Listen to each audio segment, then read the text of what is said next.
असतो मा सद्गमय तमसो मा ज्योतिर्गमय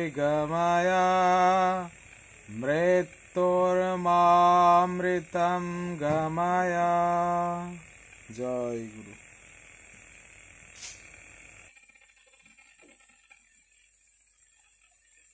কালিদাসের আগের দুজন নাট্যকার ছিলেন, কে দুজন কবির নাম পায়, তাদের নাম পায় হচ্ছে অশ্বঘোষ এবং ভাস। আর সরি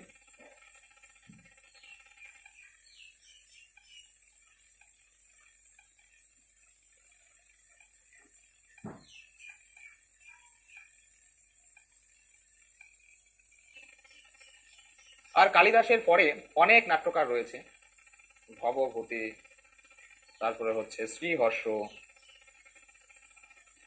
তারপরে তোমার রয়েছে অনেক, তার বিশাখ দত্ত,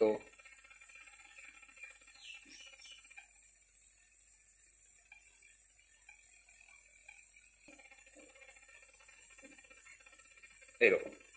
তো এইখান থেকে কিন্তু স্বভাবত একটা কোশ্চিন এসএসসি তে ইতিপূর্বে একাধিকবার হয়েছে যে কালিদাসের পূর্ববর্তী দুজন নাট্যকারের নাম বলো। তো সেক্ষেত্রে আমরা অশ্বঘোষ এবং ভাস, আমরা অশ্বঘোষ এবং তার রচনা সারিপুত্র প্রকরণ নিয়ে বিস্তারিত আলোচনা করেছি।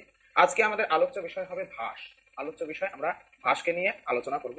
প্রথম হচ্ছে দেখো, ভাস নাট্যকার ভাসের আলোচনা করতে গেলে প্রথমেই তার সময়, তার আবির্ভাব কাল কখন ছিল। তার আবির্ভাব কাল বলতে গেলে উইন্টার নিডস,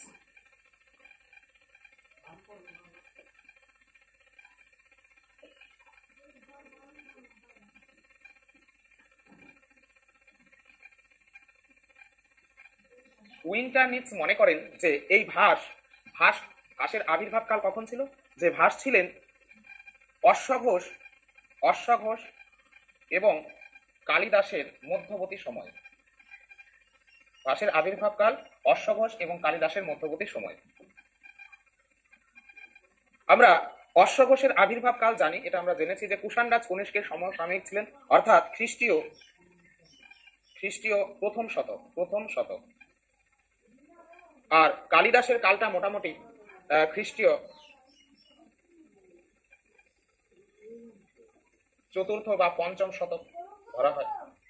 আর ভাস ছিলেন এদের মধ্যবর্তী সময়ে, অর্থাৎ ভাসের আবির্ভাব কালকে বলা হচ্ছে খ্রিস্টীয় দ্বিতীয় শতক। তাহলে ভাসের আবির্ভাব কাল হচ্ছে খ্রিস্টীয় দ্বিতীয় শতক। তিনি ছিলেন অশ্বঘোষ এবং কালিদাসের মধ্যবর্তী সময়ের কবি। এই মতকে গ্রহণ করেছেন, এটা উইন্টার নিডসের মতে এই কথা আমরা বলতে পারি। বাস, এবার আমরা চলে যাব যে ভাসের উপাধি, গোত্র, উপাসক, রীতি, গুণ এগুলো সম্পর্কে জানতে হবে। ভাসের উপাধি আমরা জানবো, ভাসের গোত্র, তারপরে তিনি কোন দেবতার উপাসক ছিলেন, তারপরে হচ্ছে তিনি তার রচনায় কোন রীতি পরিলক্ষিত হয়, গুণ, এগুলো আমাদের জানতে হবে। উপাধি, ভাসের উপাধি ছিল ধাবক। ভাসের যে উপাধি ছিল সেই উপাধি হচ্ছে ধাবক। তাহলে ভাস কোন উপাধি ছিল ভাসের? ভাসের উপাধি ছিল হচ্ছে ধাবক। তিনি কোন গোত্রের ছিলেন? তিনি ছিলেন ভাস গোত্র। এবার এই ভাস গোত্র হচ্ছে অগস্ত্য গোত্রের হৈমদক শাখা। অগস্ত্য গোত্রের হৈমদক শাখা।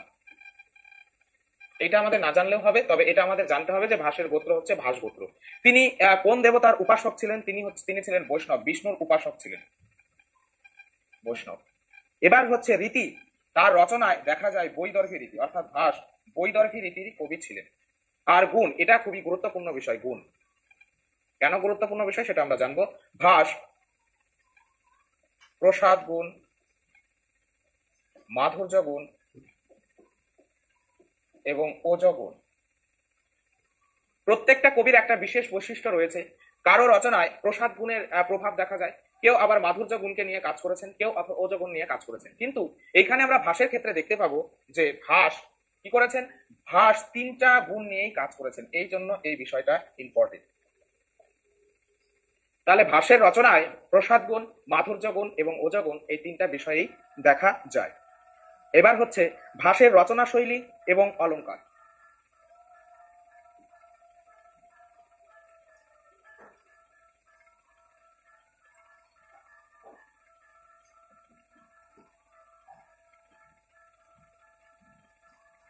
ভাসের আমরা যদি জানতে চাই যে ভাসের রচনা শৈলীটা কিরকম ছিল আর তিনি কোন অলঙ্কারের প্রতি আকৃষ্ট ছিলেন বা কোন অলঙ্কার অধিক পরিমাণে ব্যবহার করেছেন, তার রচনা শৈলী হচ্ছে অকৃত্রিম রচনা শৈলী। অকৃত্রিম অকৃত্রিম শৈলী। আর তিনি অনুপ্রাস, তার প্রিয় অলঙ্কার ছিল অনুপ্রাস অলঙ্কার। যদিও তিনি উপমা অলঙ্কার, অর্থান্তরন্যাস অলঙ্কার, আরো অন্যান্য অলঙ্কার তার রচনায় আমরা দেখতে পাই, কিন্তু মুখ্যত ভাসের প্রিয় অলঙ্কার ছিল সেটা হচ্ছে অনুপ্রাস অলঙ্কার। তো এই বিষয়গুলো কিন্তু না জানলেই নয়, তাহলে আমাদের জানতে হবে উপাধি। ভাসের উপাধি ছিল ধাবক। গোত্র, তিনি ভাস গোত্রের ছিলেন, অগস্ত্য গোত্রের হৈমদক শাখা। বিষ্ণুর উপাসক ছিলেন, রীতি ছিল বৈদর্ভী রীতি। তিনি প্রসাদ, মাধুর্য এবং ওজ এই 3টা গুণেরই প্রাধান্যতা স্বীকার করে তার রচনায় পরিলক্ষিত হয়। তিনি এই 3টা গুণেরই প্রয়োগ করেছেন। রচনা শৈলী অকৃত্রিম শৈলী, কোন অলঙ্কার? অনুপ্রাস অলঙ্কার। আচ্ছা, এবার আমাদের জানতে হবে ভাস সম্পর্কে কিছু প্রখ্যাত উক্তি, যেগুলো পরীক্ষার দৃষ্টিকোণ থেকে খুবই গুরুত্বপূর্ণ।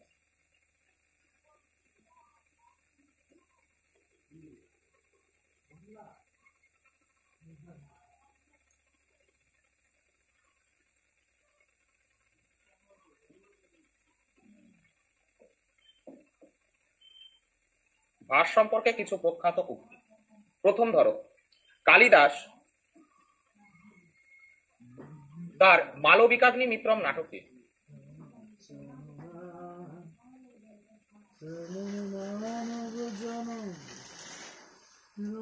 কালিদাস তার মালবিকাগ্নি মিত্রম নাটকে একটা কথা উল্লেখ করেছেন। সেখানে কি বলেছেন? যে প্রথিত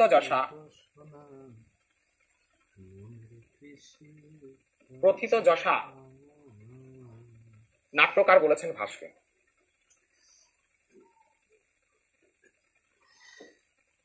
প্রথিত যশা নাট্যকারকে ভাস, এটা খুবই গুরুত্বপূর্ণ।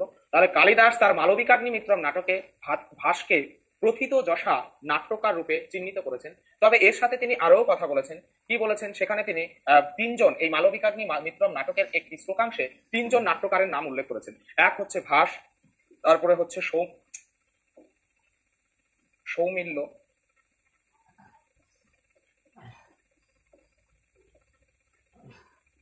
এবং কবিপুত্র। কালিদাস তার প্রথম নাটক মালবিকাগ্নি মিত্রম, সেখানে তিনি প্রথিত যশা, ভাস, সৌমিল্য এবং কবিপুত্র এই 3জন নাট্যকারের নাম কিন্তু তিনি একসাথে করেছেন। তাহলে এখান থেকে একটা কোশ্চেন হতে পারে যে কালিদাস ভাসকে কি বলেছেন, কি বলে প্রশংসা করেছেন? প্রথিত যশা, এই কথাটি বলে তিনি ভাসকে প্রশংসিত করেছেন। আচ্ছা, তারপরে আমরা আরো বিষয় জানতে পারি যে বাক্পতিরাজ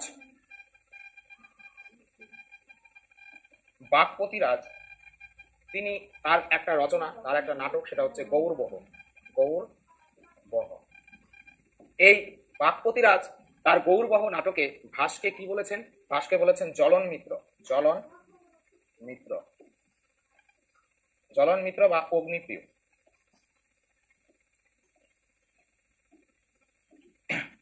তাহলে বাক্পতিরাজ তার গৌরবহ নাটকে ভাসকে জ্বলন মিত্র বা অগ্নিপ্রিয় বলে উল্লেখ করেছেন। কেন উল্লেখ করেছেন? এই কথা তিনি কেন বলেছেন? এই কথা বলার পেছনে কারণ হচ্ছে ভাসের নাটকে অগ্নির ব্যবহার অধিক পরিমাণে দেখা যায়। তার অধিকাংশ নাটকগুলোতেই আগুনের ব্যবহার রয়েছে। তার জন্য বাক্পতিরাজ তার গৌরবহ নাটকে ভাসকে জ্বলন মিত্র বা অগ্নিপ্রিয় বলে উল্লেখ করেছেন। তারপরে আমরা জানবো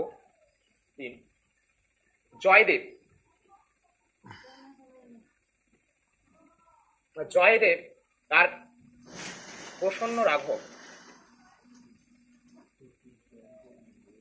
জয়দেব তার প্রসন্ন রাঘব নাটকে ভাসকে বলেছেন ভাস।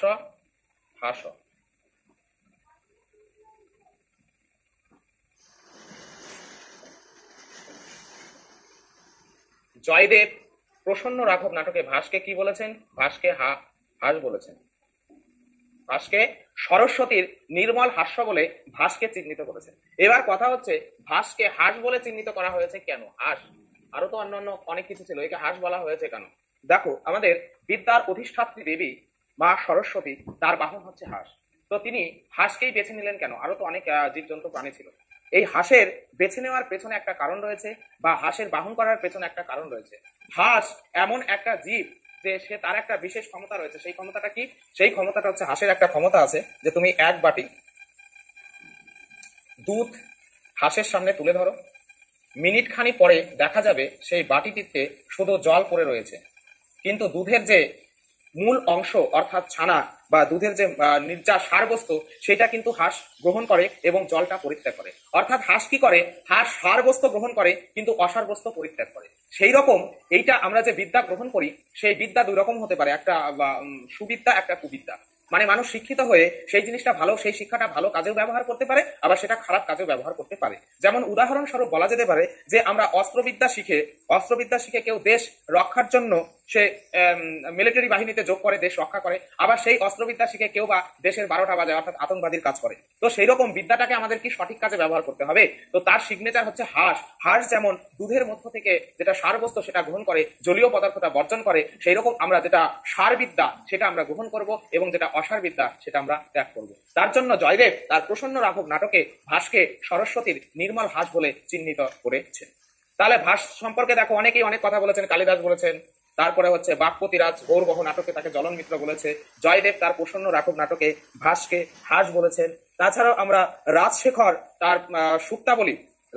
তার সুক্তি মুক্তাবলিতে ভাসকে বলেছেন স্বপ্ন দা বাসব দত্যস্য দাহক ভুন্ন পাবকহ।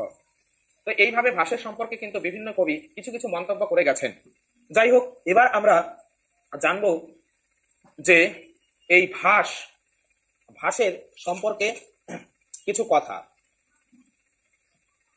ভাসের নাটক নিয়ে কিছু বৈশিষ্ট্য।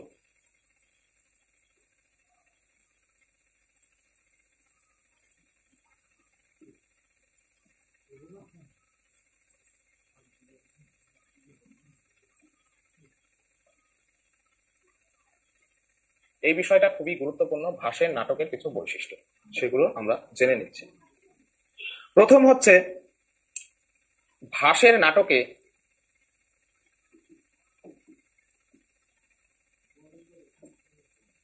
বিদূষক নেই।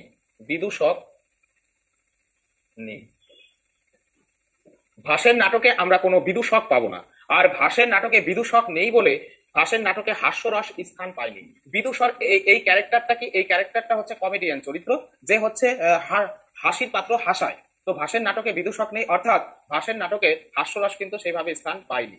2, আমরা জানবো যে ভাসের নাটকে প্রথমেই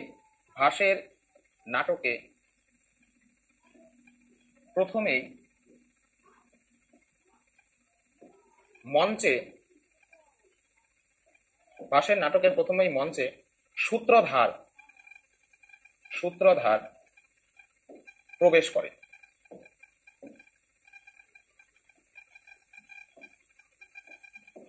ভাসের নাটকে দেখা যায় নন্দন্তে সূত্রাধার, অর্থাৎ নান্দির শেষে সূত্রাধার মঞ্চে প্রবেশ করছেন। নান্দি পাঠ কিন্তু ভাসের নাটকে দেখানো হয় না, নান্দির শেষে সূত্রাধার মঞ্চে প্রবেশ করে। প্রথমেই তাহলে মঞ্চে প্রবেশ করতে হচ্ছে সূত্রাধার। এগুলো কিন্তু ভাসের নাটকের কিছু ব্যতিক্রমী দিক। আচ্ছা,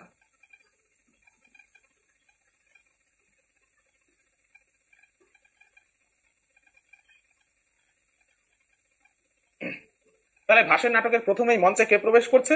প্রথমেই মঞ্চে সূত্রাধার প্রবেশ করেছে। তারপরে ভাসের নাটকের আরো কিছু বৈশিষ্ট্য আমরা বলতে পারি যে ভাস এর নাটকে প্রস্তাবনার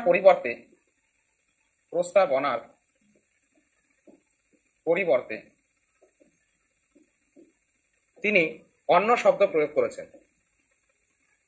স্থাপনা বা আমুক শব্দ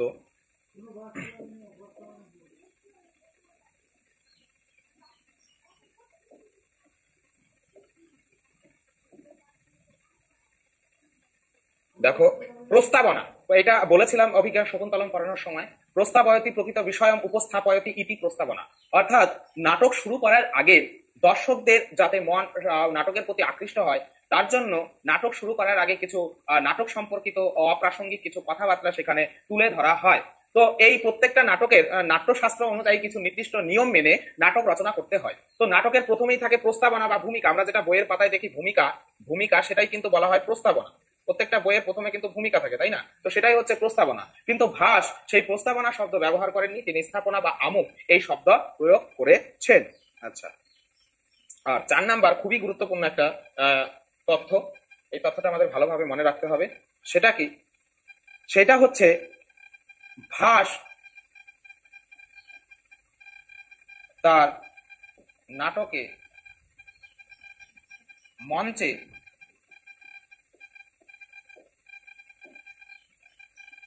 যুদ্ধ, মৃত্যু দৃশ্য দেখিয়েছেন, দৃশ্য দেখিয়েছেন।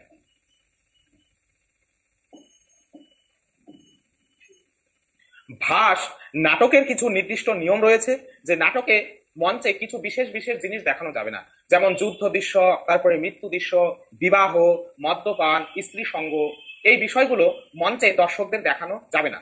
কিন্তু ভাস এই নাট্যশাস্ত্রের এই পরিপন্থী বিষয়গুলো তিনি কিন্তু কি করেছেন, সেগুলো অতিক্রম করেছেন। অর্থাৎ যেগুলো নাট্যশাস্ত্র অনুযায়ী দেখানো যায় না, কিন্তু ভাস কিন্তু সেগুলো দেখিয়েছেন। এই যে যুদ্ধ, মৃত্যু দৃশ্য, এগুলো কিন্তু নাটকে দেখানো যায় না সংস্কৃত নাটকে, কিন্তু ভাস কিন্তু এটা দেখিয়েছেন। এটা কিন্তু খুবই গুরুত্বপূর্ণ। তারপরে আমরা আরো কিছু তথ্য ভাসের নাটক থেকে আমরা জানতে পারবো। সেটা হচ্ছে 5, ধরো ভাসের নাটকে কোনো নান্দি শ্লোক নেই।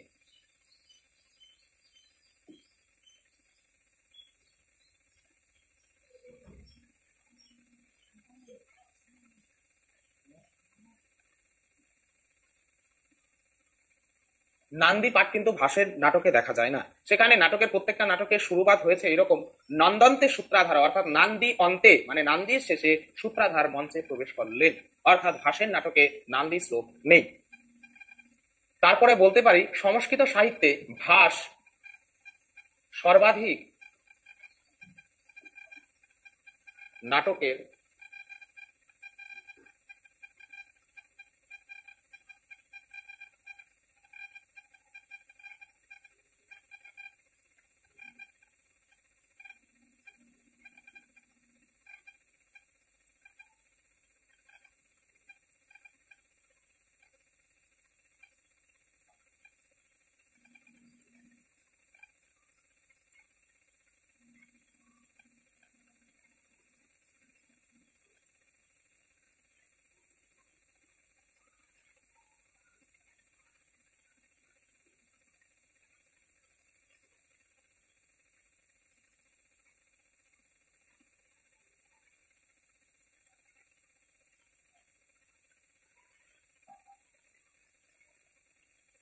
আচ্ছা ভাই, মাঝখানে সাময়িক গোলযোগ হয়েছিল।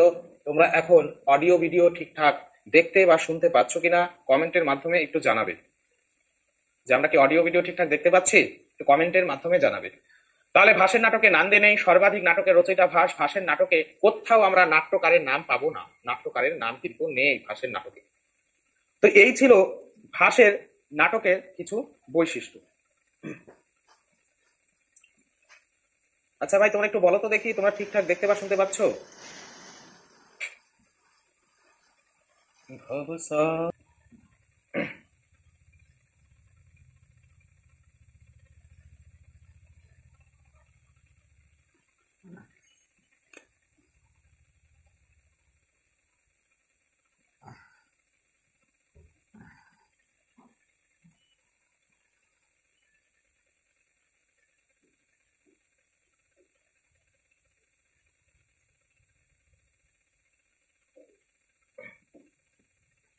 দেখো,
এইটা ভালোভাবে আমরা মনে রাখবো। পণ্ডিত টি গণপতি শাস্ত্রী অর্থাৎ পণ্ডিত তিরুবাগ্রহারম গণপতি শাস্ত্রী 1909 থেকে 1911 খ্রিস্টাব্দের মধ্যে কেরলের তিরুবনন্তপুরমের নিকট মল্লিকর নাথম নামক অঞ্চলে, কেরলের তিরুবনন্তপুরমের নিকট নিকট এখানে পদ্মনাভপুরম নামে একটা জায়গা আছে, পদ্মনাভপুরম, তিরুবনন্তপুরমের নিকট পদ্মনাভপুরম একটা জায়গা আছে, সেই জায়গার মল্লিকর নাথম নামক অঞ্চলে তালপাতার লেখা দুটি পুঁথি আবিষ্কার করেন, আর যেগুলি লেখা ছিল মালয়ালম হরফে, মালয়ালম হরফে লেখা দুটি পুঁথি আবিষ্কার করেন। আর এই পুঁথিতে যে পৃষ্ঠা সংখ্যা ছিল, প্রথমে পৃষ্ঠা সংখ্যা ছিল 105 পেজ, পুঁথি আবিষ্কার করেন। এটা তাহলে আমরা আবার এটা ভালোভাবে আমরা জানবো একদম পুঙ্খানুপুঙ্খভাবে। ভাসের নাটক চক্র, ভাসের 13টি নাটক কিভাবে আবিষ্কার হয়, যে পণ্ডিত টি গণপতি শাস্ত্রী অর্থাৎ তিরুবাগ্রহারম গণপতি শাস্ত্রী কত সালে 1909 থেকে 1911 খ্রিস্টাব্দে কোথায়, কেরলের কোথায়, তিরুবনন্তপুরমের নিকট পদ্মনাভপুরম নামে একটা জায়গা আছে, সেখানে যে স্থানটা তার নাম হচ্ছে মল্লিকর নাথম, সেই অঞ্চলে তালপাতার দুটি পুঁথি আবিষ্কার করেন। আর Bluetooth mode paired. 13টি ভাষের 13টি নাটক আবিষ্কার করেন। অর্থাৎ 1909 সালের আগে কিন্তু আমাদের কাছে অজ্ঞাত ছিল, ভাস এই কবিটি আমাদের কাছে অজ্ঞাত ছিল, আমরা জানতামই না যে ভাস নামে কেউ ছিলেন, তাই না? তাহলে এই ভাষের পুঁথি আবিষ্কার করেছিল কে? সেটা হচ্ছে পণ্ডিত গণপতি শাস্ত্রী। কত সালে? 9 থেকে 11 সালে। কোথায়? কেরলের মল্লিকর নাথম নামক অঞ্চলে। আর কিভাবে আবিষ্কার করেছিল? যে সেই পাণ্ডুপত্রগুলো লেখা ছিল, পাণ্ডুলিপি লেখা ছিল কিসের মাধ্যমে? তালপাতার মাধ্যমে, দুটো পুঁথি, আর তার পেজ সংখ্যা ছিল 105 পেজ। এবার এই 13টি নাটকের মধ্যে 10টি নাটক তিনি 1909 আবিষ্কার করেন, আর 1910 তিনি চারুদত্ত নাটকটি আবিষ্কার করেন, আর শেষে 1911 খ্রিস্টাব্দে কিন্তু তিনি হচ্ছে প্রতিমা এবং অভিষেক এই দুটি নাটক আবিষ্কার করেন। এটা কিন্তু পরীক্ষার দৃষ্টিকোণ থেকে খুবই গুরুত্বপূর্ণ যে ভাষের নাটক কে আবিষ্কার করেছিলেন? পণ্ডিত গণপতি শাস্ত্রী মহাশয়। কত সালে? 1909 থেকে 1911 সালে। কোথা থেকে? কেরলের মল্লিকর নাথম নামক অঞ্চল থেকে। সেই পাণ্ডুলিপিগুলো কি আকারে ছিল? তালপাতার পুঁথির আকারে ছিল। কয়টা পুঁথি ছিল? দুটো পুঁথি ছিল। আর সেই পাণ্ডুলিপিটা কোন হরফে লেখা ছিল? তো সেটা লেখা ছিল আমাদের মালয়ালম হরফে লেখা ছিল। আর এর সাথে আরেকটা জিনিস আমরা যোগ করে নিতে পারি, যে সেটা কি? সেটা হচ্ছে 1931 খ্রিস্টাব্দে জীবরাম শাস্ত্রী যজ্ঞফলম নামে ভাসের একটি নাটক আবিষ্কার করেন। এই যজ্ঞফলম এটা হচ্ছে রামায়ণ অবলম্বনে লেখা। 1931 খ্রিস্টাব্দে জীবরাম শাস্ত্রী পরবর্তীতে ভাষের আরেকটি নাটক আবিষ্কার করেন, তার নাম হচ্ছে যজ্ঞফলম। যাই হোক, এই ছিল আমাদের ভাষের 13টি নাটকের আবিষ্কারের কাহিনী। এবার আমরা জানবো যে এই ভাষের নাটক, যে 13টি নাটক, আর একটা পেলাম 14টা নাটক, তো যাই হোক এটা পরে আবিষ্কার করা হয়েছে। আমাদের এই 13টি নাটকই মুখ্যত আলোচ্য বিষয়, আর এখান থেকে পরীক্ষায় কোশ্চেন হবেই হবে, এ নিয়ে কোনো দ্বিমত থাকতে পারে না। তো ভাষের নাটকগুলোকে আমরা 4টা ভাগে ভাগ করতে পারি। ভাষ নাটক,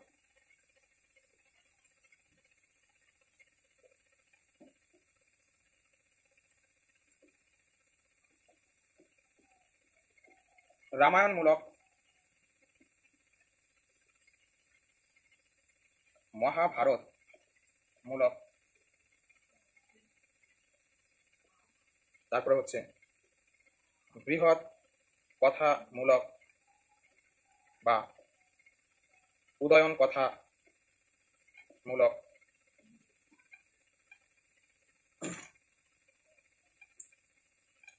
বা এটাকে আরেকটা নাম দেওয়া যেতে পারে ঐতিহাসিক মূলক,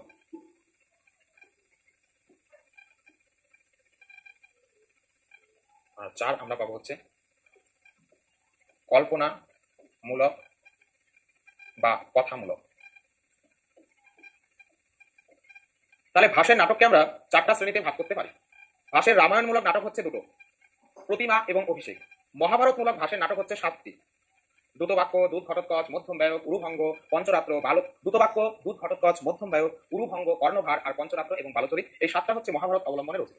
বৃহৎ কথামূলক বা উদয়ন কথামূলক বা ঐতিহাসিকমূলক, এই বিকল্প অপশনগুলো ভালোভাবে মনে রাখবেন। বৃহৎ কথামূলক নাটক বা একে বলা হয় উদয়ন কথামূলক বলা হয়, আবার ঐতিহাসিকমূলকও বলা হয়। এই নাটক রচনা করেছেন তিনি 2টো, স্বপ্ন বাসবদত্তম এবং প্রতিজ্ঞা যৌবন ধারায়ণ। আর কল্পনামূলক বা কথামূলক, কথা মানে হচ্ছে গল্প, কথার অর্থই হচ্ছে গল্প, আর গল্প মানে তো কল্পনা, তাই না? তো এই কল্পনামূলক বা কথামূলক নাটক হচ্ছে তিনি 2টো রচনা করেন, সেগুলো হচ্ছে কি? অবিমারক এবং চারুদত্ত। তো এই শ্রেণী বিভাগগুলো কিন্তু আমাদের জানতে হবে, যদিও এগুলো আমি তোমাদের এখন তুলে ধরবো, এবং সেগুলো সম্পর্কে যেগুলো পরীক্ষার জন্য খুবই গুরুত্বপূর্ণ নাটকের কিছু বিষয়, সেগুলো আমরা আলোচনা করে নেব। আচ্ছা, তাহলে রামায়ণমূলক নাটক কোনগুলো?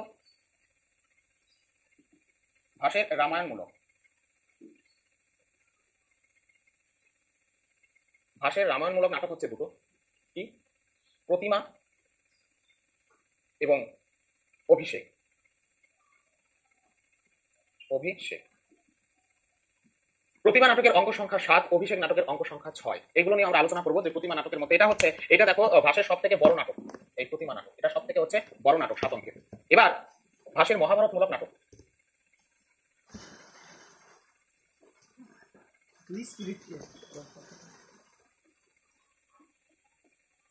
মহাভারতমূলক নাটক কি কি সেগুলো? দুটো বাক্য, তারপরে হচ্ছে দূত, ঘটোৎকচ, মধ্যম, ব্যয়,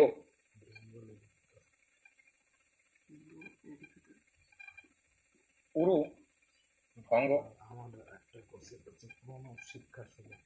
কর্ণভার,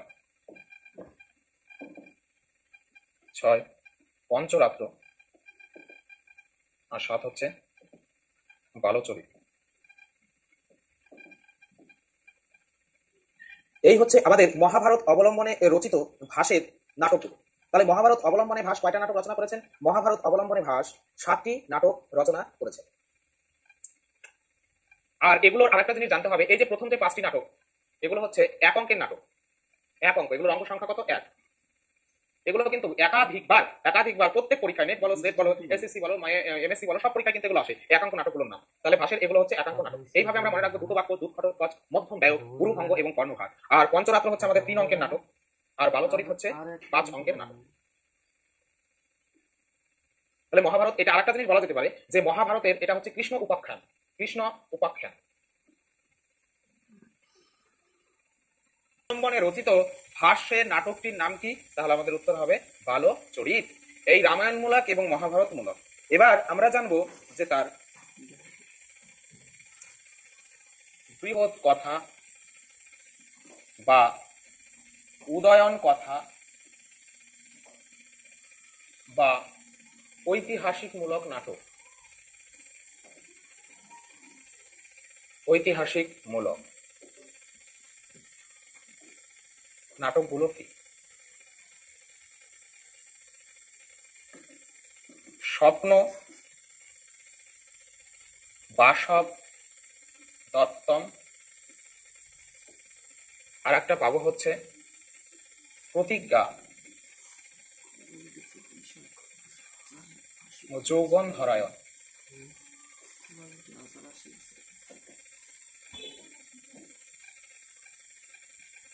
তাহলে বৃহৎ কথা আশ্রিত বা উদয়ন কথা আশ্রিত বা ঐতিহাসিকমূলক ভাষার নাটকগুলো কি কি? সেটা হচ্ছে স্বপ্ন বাসব দত্তম এবং প্রতিজ্ঞা যৌবন ধরায়ন। স্বপ্ন বাসব দত্তম এবং প্রতিজ্ঞা যৌবন ধরায়ন। স্বপ্ন বাসব দত্তম নাটকের অঙ্ক সংখ্যা হচ্ছে 6, আর প্রতিজ্ঞা যৌবন ধরায়ন নাটকের অঙ্ক সংখ্যা হচ্ছে 4। আর আরেকটা কথা না বললেই নয়, এই 13টি নাটকের মধ্যে ভাসের শ্রেষ্ঠ নাটক হচ্ছে স্বপ্ন বাসব দত্তম। এটা হচ্ছে ভাসের শ্রেষ্ঠ নাটক।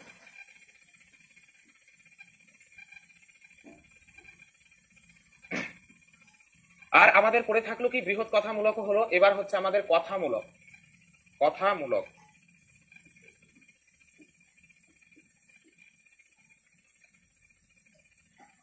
কথামূলক বা কল্পিত কাহিনী বলতে পারো। কল্পিত কাহিনী।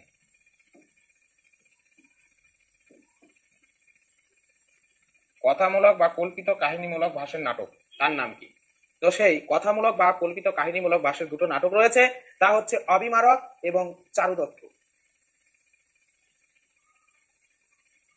অবিমারক আর হচ্ছে চারুদত্ত। চারুদত্ত। আচ্ছা, অবিমারক হচ্ছে 6 অঙ্কের নাটক। অবিমারক 6 অঙ্কের নাটক। আর চারুদত্ত নামের মধ্যেই আছে 4 অঙ্কের নাটক। 4 অঙ্কের নাটক। এই চারুদত্ত নাটকের নামটা আবার এইরকমও থাকে, দরিদ্র চারুদত্ত। এই নাটকটার আরেকটা নাম আছে, সেটা কি? দরিদ্র চারুদত্ত। তো এই যে ভাসের প্রত্যেকটা নাটক, কোনটা রামায়ণমূলক নাটক, কোনটা মহাভারতমূলক নাটক, কোনটা ঐতিহাসিক নাটক, কোনটা কথামূলক নাটক, এবং কোন নাটকটি কত অঙ্কের নাটক, এই বিষয়গুলো থেকে ভাই প্রশ্ন হবেই হবে। অর্থাৎ এই জায়গাটা আমাদের ঠোঁটস্থ রাখতে হবে। তো এই হচ্ছে ভাসের 13টি নাটক। তো যাই হোক, আমরা বিষয়টা আবার দেখে নিতে পারি। ভাস একটা গুরুত্বপূর্ণ ব্যক্তিত্ব, একটু ঝালাই করে নিই আমরা প্রথম থেকে। যে আমরা পড়ছিলাম হচ্ছে ভাস। উইন্টার নিটসের মতে ভাস অশ্বঘোষ এবং কালিদাসের মধ্যবর্তী সময়ের কবি। অশ্বঘোষ খ্রিস্টীয় প্রথম শতক, কালিদাস হচ্ছে খ্রিস্টীয় চতুর্থ থেকে পঞ্চম শতক, আর ভাস ছিলেন তার মধ্যবর্তী অর্থাৎ খ্রিস্টীয় দ্বিতীয় শতকের কবি। আর ভাস হচ্ছে কালিদাসের পূর্বের কবি। কালিদাসের পূর্বে দুজন কবি রয়েছে, এক হচ্ছে অশ্বঘোষ, দ্বিতীয় হচ্ছে ভাস। আচ্ছা, তারপরে আমরা জানবো ভাসের উপাধি। ভাসের উপাধি হচ্ছে ধাবক। ধাবক গোত্র, তিনি ভাস গোত্রের ছিলেন। ভাস গোত্রটা কোথা থেকে এসেছে? এটা অগস্ত্য মুনির গোত্রের হৈমদক শাখা। আমরা এইটুকু শুধু মনে রাখবো। তিনি কি ছিলেন? তিনি বৈষ্ণব ছিলেন, অর্থাৎ তিনি বিষ্ণু ঠাকুরের উপাসক ছিলেন, বৈষ্ণব। তিনি যে রীতি তা তিনি প্রয়োগ করেছেন, কিন্তু তিনি কোন রীতির কবি ছিলেন? তিনি ছিলেন ভাই বৈদর্ভী রীতির কবি। আর গুরুত্বপূর্ণ বিষয় হচ্ছে ভাস কিন্তু প্রসাদ, মাধুর্য এবং ওজো, এই তার কাব্যের মধ্যে, তার রচনার মধ্যে, তার নাটকের মধ্যে তিনি তো কাব্য লেখেননি, প্রসাদ গুণ এবং মাধুর্য গুণ এবং ওজো গুণের মিশ্রণ দেখা যায়। ইনি একমাত্র কবি যেখানে তিনি প্রসাদ, মাধুর্য এবং ওজো গুণ ব্যবহার করেছেন। রচনা শৈলী, ভাসের যে রচনার স্টাইল ছিল সেটা হচ্ছে কি অকৃত্রিম শৈলী। অকৃত্রিম শৈলী, তিনি উপমা, অর্থান্তর ন্যাস ইত্যাদি অলংকার ব্যবহার করলেও অনুপ্রাস ছিল তার প্রিয় অলংকার, ভাসের প্রিয় অলংকার।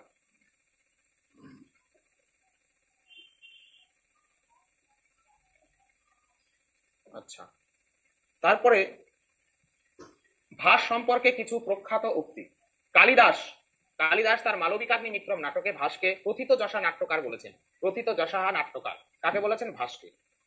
আর এখানে তিনি আরো কথা বলেছেন যে মালবিকাগ্নি মিত্রম নাটকে প্রথিত যশা নাট্যকার, সৌমিল্য এবং কবিপুত্র, এই তিনজনের নাম তিনি একসাথে করেছেন, যেটা খুবই গুরুত্বপূর্ণ। তাহলে কালিদাস তার মালবিকাগ্নি মিত্রম নাটকে তিনজন নাট্যকারের প্রশংসা করেছেন। তারা হলেন কে? ভাস, সৌমিল্য এবং কবিপুত্র। বাকপতিরাজ তার প্রাকৃত ভাষায় রচিত গৌরবহ নাটকে ভাসকে কি বলেছেন? অগ্নিপ্রিয় বা জ্বলন মিত্র। আগুন থেকে জ্বলন কথাটা আসছে, যাই হোক। অর্থাৎ ভাস হচ্ছে আগুনের বন্ধু। আগুনের বন্ধু বলে উল্লেখ করেছেন কে? বাকপতিরাজ। কোন নাটকে? গৌরবহ নাটকে। কেন করেছেন? কারণ ভাসের নাটকের অধিকাংশ নাটকগুলোতেই আমরা আগুনের ব্যবহার দেখতে পাই। জয়দেব তার প্রসন্ন রাঘব নাটকে ভাসকে সরস্বতীর নির্মল হাস্যের সাথে তুলনা করেছেন, অর্থাৎ ভাস ও হাস বলেছেন। ভাসকে তিনি হাসের সাথে তুলনা করেছেন। কেন করেছেন সেটা আমরা বলেছি। আচ্ছা, তারপরে দেখো বলছে ভাসের নাটকের বৈশিষ্ট্য। ভাসের নাটকে কোনো বিদূষক নেই। ভাসের নাটকে আমরা বিদূষক পাবো না। আর বিদূষক নেই বলে হাস্যরস স্থান পায়নি।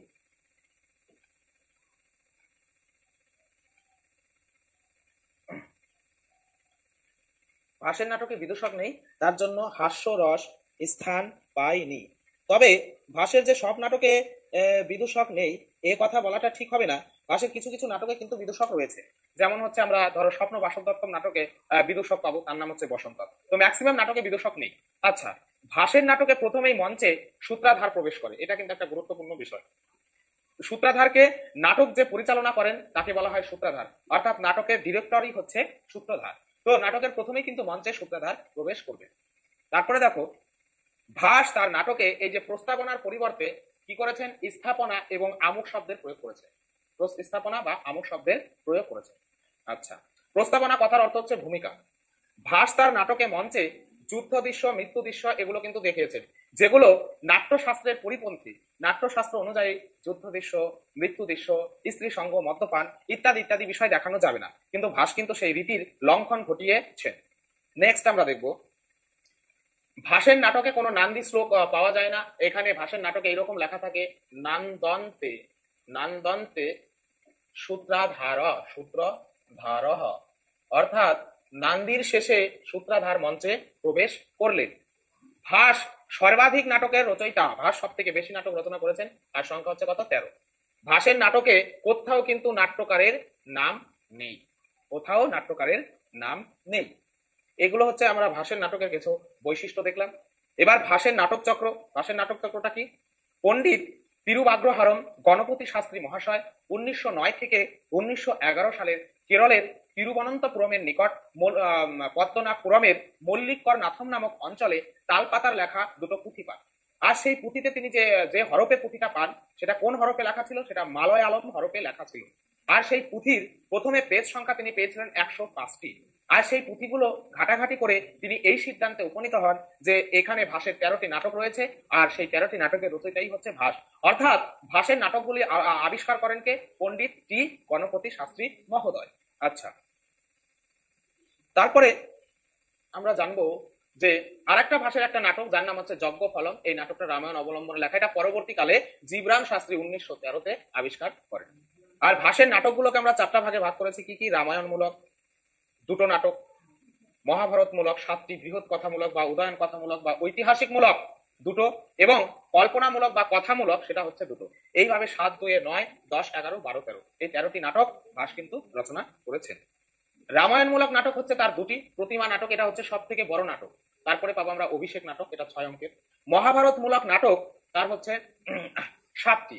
তার মধ্যে 5টি হচ্ছে একাঙ্ক নাটক। একাঙ্ক নাটক অর্থাৎ 5টি নাটকের অঙ্ক সংখ্যা 1।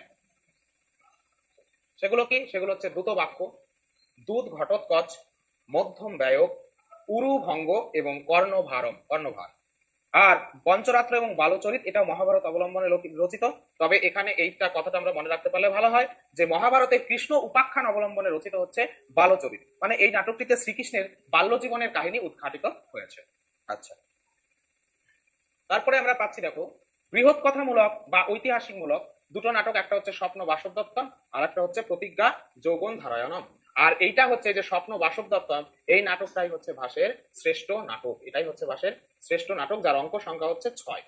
প্রতিজ্ঞা যৌবন ধারায়ণ এটার অঙ্ক সংখ্যা হচ্ছে 4।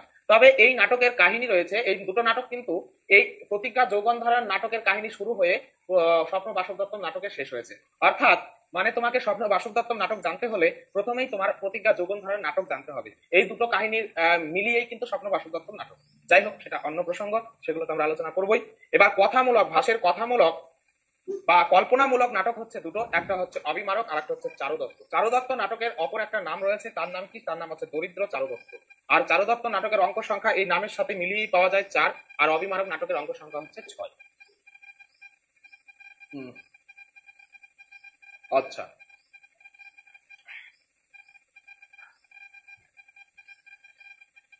প্রতিমা বানামে হর্ষিকার রয়েছে। প্রতিমা নাটক, এই প্রতিমা নাটক সম্পর্কে আমরা কিছু তথ্য জানতে পারি। সেই তথ্যগুলো আমরা একে একে লিখে নিচ্ছি। দেখো, এইটা হচ্ছে ভাসের রামায়ণমূলক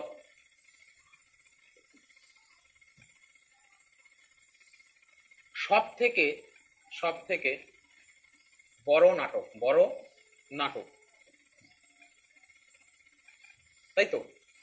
অঙ্ক, প্রতিমা নাটকের অঙ্ক সংখ্যা কত? এই নাটকের অঙ্ক সংখ্যা হচ্ছে 7। তারপরে আমরা প্রতিমা নাটকের আমরা উৎস জানবো, যেটা কি হয়েছে? উৎস হচ্ছে অযোধ্যা কাণ্ড থেকে লঙ্কা কাণ্ড। উৎস হচ্ছে রামায়ণ, রামায়ণ তো 7টা কাণ্ড। রামায়ণের কোথার থেকে তাহলে? রামায়ণের অযোধ্যা কাণ্ড টু লঙ্কা কাণ্ড।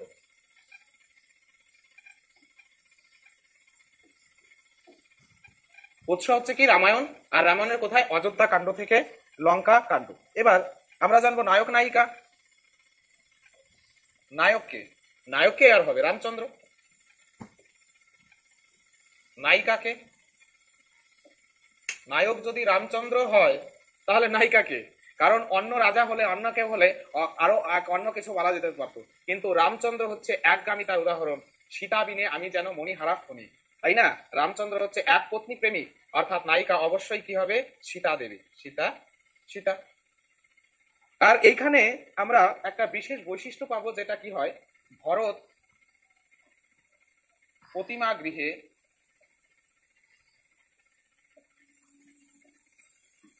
দশরথের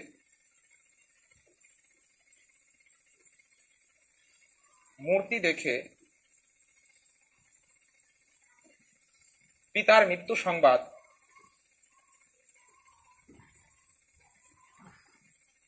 মৃত্যু সংবাদ জানতে পারে। বাস, এর বাইরে আমরা যাব না, এটুকুই জানবো, এই কটা তথ্যই আমাদের এনাফ। তাহলে আমরা কি জানলাম? যে প্রতিমা হচ্ছে রামায়ণ অবলম্বনে রচিত একটা নাটক, এটা হচ্ছে সব থেকে বড় নাটক। বা এটাও বলা যেতে পারে যে রামায়ণ অবলম্বনে ভাস কিন্তু 3টা নাটক রচনা করেছেন, যদি মানে ভালোভাবে জানি। কারণ হচ্ছে কি, একটা প্রতিমা নাটক, অভিষেক নাটক, আর একটা হচ্ছে যজ্ঞ ফলক। তো রামায়ণ অবলম্বনে যদি বলে রামায়ণ অবলম্বনে ভাসের শ্রেষ্ঠ নাটক কোনটি, এই 3টা নাটকের মধ্যে শ্রেষ্ঠ নাটক হচ্ছে প্রতিমা নাটক। আর তাছাড়া ভাস যে 13খানি নাটক রচনা করেছেন, তার মধ্যে সব থেকে বড় নাটক হচ্ছে প্রতিমা নাটক। অঙ্ক সংখ্যা কত? এর অঙ্ক সংখ্যা হচ্ছে 7, সব থেকে বেশি অঙ্ক রয়েছে। উৎস রামায়ণ, রামায়ণের কোথা থেকে বলছে? রামায়ণের অযোধ্যা থেকে, অযোধ্যা কাণ্ড থেকে একদম লঙ্কা কাণ্ড পর্যন্ত যে কাহিনী, সেটা আমরা এই প্রতিমা নাটকে পাবো। নায়ক রামচন্দ্র, নায়িকা সীতা দেবী। আর হচ্ছে ভরত কি হয়? ভরত তার প্রতিমা গৃহে দশরথের মূর্তি দেখে পিতার মৃত্যুর সংবাদ জানতে পারে। যাই হোক, এই কাহিনীটা হচ্ছে কিরকম, কাহিনীটা একটু বলে নেই আমরা। একটু বসে নেই। জয় গুরু শ্রী গুরু। এখানে কাহিনীটা এরকম হয় যে রামচন্দ্রের যখন রাজ্যাভিষেকের আয়োজন করা হচ্ছে, তখন দাসী মন্থরার কুপরামর্শে কইকেয়ী তার পূর্ব প্রতিশ্রুতি মতো দশরথের কাছে সেই দুটো বর প্রার্থনা করেন। সেই দুটো বর কি? একটা বর হচ্ছে কইকেয়ীর নিজের সন্তান অর্থাৎ ভরতকে সিংহাসনে বসাতে হবে এবং রামচন্দ্রকে 12 বছরের জন্য বনবাসে পাঠাতে হবে। তো এই রানীর কাছ থেকে এই ধরনের কথা দশরথ কখনোই প্রত্যাশা করেনি।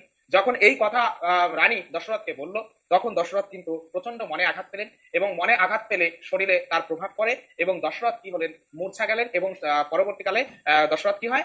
মারা যান।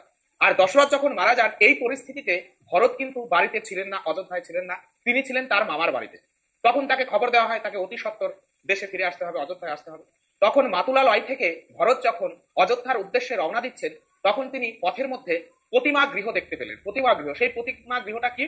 যে প্রতিমা গৃহ হচ্ছে পথের প্রান্তে সূর্যবংশীয় রাজাদের, অর্থাৎ রামচন্দ্র ভরত এরা সূর্য বংশের ছিল, সূর্যবংশীয় রাজাদের যে রাজাগুলো বিগত হয়ে গেছে, অর্থাৎ যে মারা গেছে যে রাজাগুলো, সেই রাজাদের সেই প্রতিমা গৃহের মধ্যে তাদের মূর্তি করে রাখা হতো। তো ভরত সেই পথিমধ্যে এসে প্রতিমা গৃহে প্রবেশ করে তিনি তার পিতার মূর্তি অর্থাৎ দশরথের মূর্তি দেখতে পেলেন, এবং সেটা দেখে তিনি বুঝতে পারলেন যে তার পিতা এই পৃথিবীতে আর নেই। অর্থাৎ প্রতিমা গৃহে প্রবেশ করে পিতার মৃত্যু সংবাদ তিনি প্রথম জানতে পারেন, আর এই থেকে এই নাটকের নাম হয়েছে প্রতিমা নাটক। তো এই হচ্ছে আমাদের এই নাটকের বিষয় বস্তু। তো এইভাবে আমরা প্রত্যেকটা নাটকের কিছু গুরুত্বপূর্ণ বিষয় এবং সংক্ষিপ্ত বিষয়বস্তু গল্পের ছলে জেনে নেব, আর এভাবেই আমরা ভাষের সম্পূর্ণ নাটক সম্পর্কে আমরা অবগত হব, আর এখান থেকে আমরা অবশ্যই কিছু না কিছু কোশ্চিন অবশ্যই কমন পেতেই পারি। তো যাই হোক ভাই, আজকে আমাদের সাহিত্যের ইতিহাসের ভাষ সম্পর্কে আলোচনা হলো। এইভাবে আমরা ধাপে ধাপে এগিয়ে যাব, আর আমাদের একটু পরেই পরবর্তী ক্লাস শুরু হতে চলেছে। তোমরা অবশ্যই সেই ক্লাসে যুক্ত থাকবে, সেটা হচ্ছে ব্যাকরণ বিষয়ের উপর।